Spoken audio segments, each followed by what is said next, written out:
আমরা যারা বাংলাদেশি আমরা স্পেশালি উইন্টার টাইমে এই পায়াটা খাওয়ার জন্য সবারই কম বেশি ইচ্ছা জাগে। আমার হাসব্যান্ড অনেক দিন ধরে বলতেছিল পায়া খাবে, পায়া খাবে। আমরা নিউ ইয়র্কে থাকি। ডেরা রেস্টুরেন্টে জ্যাকসন মেসে খাই। ওদের পায়াটা খুবই ভালো হয়। কিন্তু দেখা যায় যে এক বাটি পায়া নিলে অনেস্টলি $15 মতো হয়ে যায়। সো ওদিন একটা সুপার মার্কেটে গেলাম। আন্ডার $10 মধ্যে আপনি ঘরে পায়া বানাইতে পারবেন। অ্যাটলিস্ট 5 থেকে 6 জন খাইতে পারবে।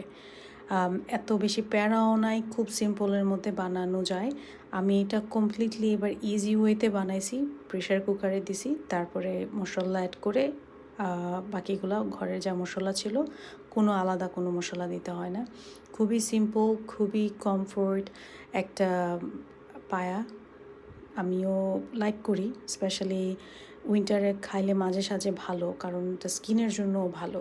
যেই হাড্ডির থেকে যেই ইয়েগুলো আসে, বোন ম্যারোগুলো যেগুলো আসে, ওগুলা আমাদের স্কিনের জন্য খুবই ভালো।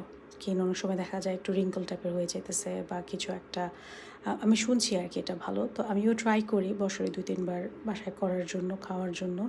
আর বাইরে থেকে সিম্পল নান কিনে নিয়ে আসছি। এই তো মানে অল টুগেদার আমি যদি বলি $10 মধ্যেই ছিল।